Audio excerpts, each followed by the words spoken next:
Israeli-Palestinian conflict actions toward stabilizing the conflict. In response to a weakening trend in Palestinian violence and growing economic and security cooperation between Israel and the Palestinian Authority, the Israeli military has removed over 120 checkpoints in 2010 and plans on disengaging from major Palestinian population areas. According to the IDF, terrorist activity in the West Bank decreased by 97% compared to violence in 2002. Israel efforts in the West Bank have significantly increased investor confidence, and the Palestinian economy grew 6.8% in 2009. Since the Second Intifada, Israel has banned Jewish Israelis from entering Palestinian cities. However, Israeli Arabs are allowed to enter West Bank cities on weekends. The Palestinian Authority has petitioned the Israeli military to allow Jewish tourists to visit West Bank cities as part of an effort to improve the Palestinian economy. Israeli General Avi Mizrahi spoke with Palestinian security officers while touring malls and soccer fields in the West Bank. Mizrahi gave permission to allow Israeli tour guides into Bethlehem, a move intended to contribute to the Palestinian and Israeli economies. Mutual recognition. Beginning in 1993 with the Oslo peace process, Israel recognizes the PLO as the representative of the Palestinian people, though Israel does not recognize the State of Palestine. In return, it was agreed that Palestinians would promote peaceful coexistence, renounce violence and promote recognition of Israel among their own people. Despite Yasser Arafat's official renunciation of terrorism and recognition of Israel, some Palestinian groups continue to practice and advocate violence against civilians and do not recognize Israel as a legitimate political entity. Palestinians state that their ability to spread acceptance of Israel was greatly hampered by Israeli restrictions on Palestinian political freedoms, economic freedoms, civil liberties, and quality of life. It is widely felt among Israelis that Palestinians did not in fact promote acceptance of Israel's right to exist.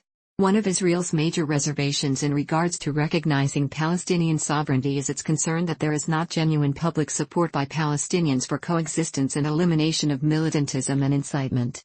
Some Palestinian groups, notably Fatah, the political party founded by PLO leaders, state they are willing to foster coexistence depending on the Palestinians being steadily given more political rights and autonomy. President of Palestine Mahmoud Abbas has in recent years refused to recognize Israel as a Jewish state, citing concerns for Israeli Arabs and a possible future right to return for Palestinian refugees, though Palestine continues to recognize Israel as a state. The leader of Al-Aqsa Martyrs Brigades, which is Fatah's official military wing, has stated that any peace agreement must include the right of return of Palestinian refugees into lands now part of Israel, which some Israeli commenters view as destroying the Jewish state. In 2006, Hamas won a majority in the Palestinian Legislative Council, where it remains the majority party. Hamas' charter openly states they seek Israel's destruction, though Hamas leaders have spoken of long-term truces with Israel in exchange for an end to the occupation of Palestinian territory. Government.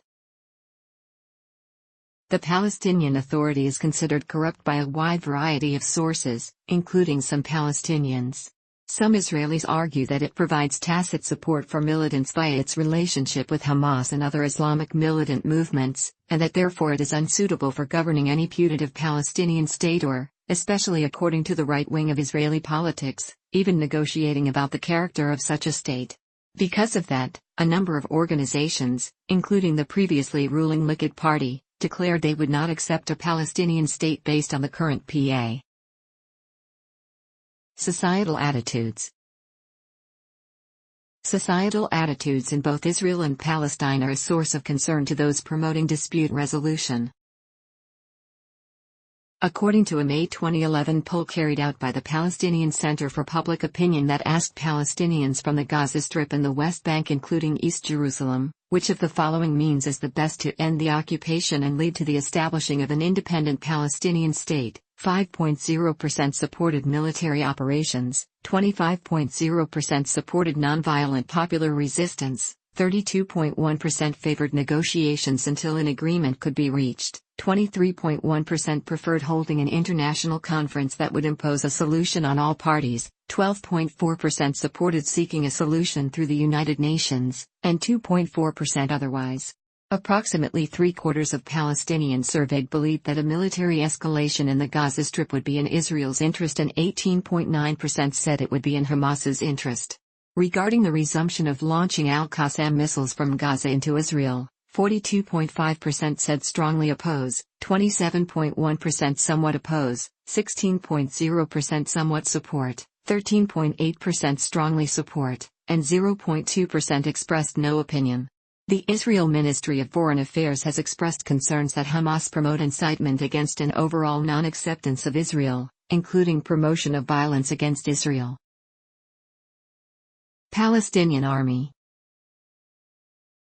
The Israeli cabinet issued a statement expressing that it does not wish the Palestinians to build up an army capable of offensive operations, considering that the only party against which such an army could be turned in the near future is Israel itself. However, Israel has already allowed for the creation of a Palestinian police that can conduct police operations and also carry out limited-scale warfare.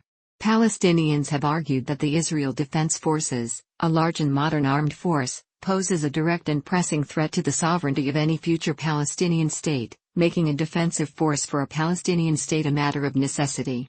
To this, Israelis claim that signing a treaty while building an army is a show of bad intentions.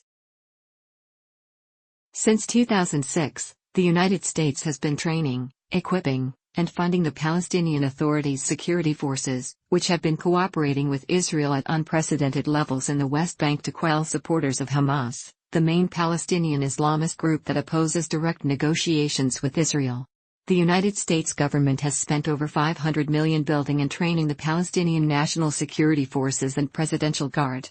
The IDF maintains the U.S.-trained forces will soon be capable of overrunning small IDF outposts and isolated Israeli communities in the event of a conflict.